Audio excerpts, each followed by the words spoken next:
I signed the divorce papers on a Tuesday afternoon. The pen felt heavier than it should have. My lawyer slid the document across the table and said quietly, "Once you sign, it's done." Across from me, my wife sat with her arms folded. No tears, no hesitation, just impatience. But before I put my name on that line, I added one condition she never saw coming. And the moment she realized what it meant, her face changed in a way I'll never forget. My name is Daniel Carter. I'm 36 years old. I've lived in the same town in Colorado most of my life. It's one of those places where people wave when they drive past you, even if they don't know you. I run a small contracting business. Nothing flashy. Just renovations, deck builds, home repairs. Honest work. The kind that leaves your hands rough and your back sore by the end of the day. But I liked it. Because when you build something with your own hands, it feels real, solid, reliable. At least, I thought some things in life worked that way. I met my wife, Laura, when I was 26. She had just moved to town. New job at a marketing firm. City girl in a quiet mountain town. I noticed her the first time she walked into the local coffee shop. Long dark hair, bright eyes, confident smile. She ordered a latte like she owned the place. I remember thinking, she's not going to stay here long. Women like her usually didn't. But she did. And somehow she chose me. Our first conversation lasted 3 hours. It started with small talk, then turned into stories about childhood, dreams, travel, everything. She laughed easily. And when she laughed, she touched your arm without even thinking. It felt natural, warm, real. By the end of that night, I walked her to her car. Cold mountain air, stars overhead. She looked at me and said, "I didn't expect tonight to be this fun." Neither did I. Dating Laura felt like stepping into sunlight after a long winter. She brought energy into my quiet life. Suddenly my weekends weren't just work and football games. We went hiking, road trips, late night drives with music blasting through the car speakers. Sometimes we'd stop somewhere empty, lean against the hood of the truck, and just talk for hours. She had a way of looking at you like you were the only person in the world. And when she kissed me the first time, slow, soft, I remember thinking, this is it. We moved in together after a year. Small house on the edge of town. Nothing fancy, but it had a porch that faced the mountains. Laura loved that porch. Summer nights we'd sit out there with a couple of beers. Her legs stretched across my lap, my arm around her shoulders. Sometimes she'd rest her head against my chest. Quiet, comfortable, safe. Those were the moments that made life feel perfect. We got married 2 years later. Simple wedding, backyard ceremony, friends, family, string lights hanging between trees. Laura wore a simple white dress. Nothing extravagant. But when she walked toward me, I swear the whole world went quiet. Her smile, the way her eyes shined. I remember thinking, I'm the luckiest man alive. For a long time, life stayed good, really good. Our routines settled naturally. She worked in marketing. I ran my business. Evenings we cooked together, or ordered takeout and watched dumb reality shows. Weekends we visited friends, or took short trips to nearby towns. And at night, we'd fall asleep tangled together, her head on my chest, my hand resting on her waist. Sometimes she'd trace circles on my skin until we both drifted off. Those little things meant everything. But after 6 years, something started to change. At first, it was small things. Laura began working later. Marketing deadlines, she said. Big projects. I believed her. Because why wouldn't I? Marriage is built on trust. You don't question every little change. You assume life just gets busy. But slowly, the distance grew. She stopped sitting on the porch with me. Stopped reaching for my hand when we walked. Stopped kissing me goodnight. The physical closeness we once had faded. Not all at once. Just a little less each week. Sometimes I try to pull her close on the couch. She'd smile, but gently move away. I'm tired tonight, she'd say. Or, long day at work. And I believe that too. Because part of loving someone is giving them the benefit of the doubt. But the silence between us grew heavier. Like something unspoken was sitting in the room, watching us, waiting. I remember one night clearly. It was late, almost midnight. Laura was in the bedroom. Door closed. I walked down the hallway and heard something. Soft laughter. Quiet. Different. Not the kind she shared with me anymore. I paused outside the door, my hand hovering near the knob. For a moment, I almost opened it. But I didn't. Instead, I told myself, don't be paranoid, Dan.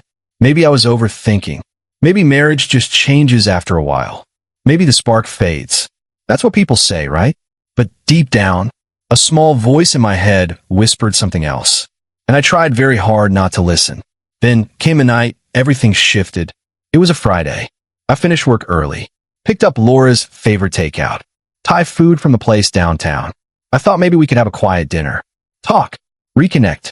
Like we used to. When I pulled into the driveway, her car was already there. Lights on inside the house. I smiled. Good. Maybe tonight would feel normal again. But the moment I walked inside, I knew something was wrong. The house was quiet. Too quiet. And then, I heard footsteps upstairs. I froze. Because Laura told me she was working late that night. I climbed the stairs slowly. Each step heavier than the last. My heart beating louder in my ears. Halfway up, I heard a man's voice. Low. Familiar. But I couldn't place it yet. Then Laura laughed. Soft. Intimate. The kind of laugh she used to save just for me. I didn't run upstairs. I didn't burst through the door. Instead, I stood there, completely still. Because in that moment, before I even saw anything, I already knew. Eventually the bedroom door opened. And the man who walked out was someone I trusted. Someone who had stood beside me in my wedding. My best friend. Mark. He froze when he saw me. Laura stepped behind him, her face pale. For a few seconds, no one spoke. Then Mark said quietly, Dan, this isn't. I raised a hand. Don't. The silence that followed felt endless. Laura looked at me, not crying, not apologizing, just tired. And that hurt more than anything. The confrontation that night was messy. Voices raised, questions thrown, half answers, excuses. Apparently, it had been going on for months. Work trips, late nights, lies layered on top of lies. Eventually, Laura said something that stuck with me. We haven't been happy in a long time, Dan. Maybe she believed that. Maybe it made things easier in her mind. But hearing it still felt like a knife sliding slowly between my ribs. Mark left quickly, couldn't even look at me. And Laura sat across from me at the kitchen table, like strangers discussing a business deal. I think we should get a divorce, she said. Just like that. 10 years together. Reduced to a sentence. I didn't argue. Didn't beg. Didn't yell. I just nodded. Because some betrayals are so deep. There's nothing left to fight for. The divorce process started a week later. And that brings us back to that Tuesday afternoon. Lawyer's office. Divorce papers in front of me. Laura sitting across the table. She looked calm. Almost relieved. Like she had already moved on. Maybe she thought I would sign quickly. Walk away quietly. Disappear from her life. But there was one thing she didn't know. During the months when something felt wrong, I had started paying attention. Quietly. Carefully. And I discovered something interesting. Something Laura had never told me. Something hidden in the fine print of our marriage. You see, when we bought our house 5 years earlier, Laura insisted on putting it entirely in my name. At the time, she said it made sense for tax reasons. Her accountant recommended it. I trusted her. Signed whatever papers she put in front of me. Never thought twice about it. But what Laura forgot was that the house wasn't the only thing in my name. Our investment accounts, our savings, even the business expansion loan we took together. Everything was legally tied to me, not her. My lawyer noticed it immediately. And when he explained the implications, I sat there quietly, thinking, because Laura assumed the divorce would be simple. Split everything. Move on.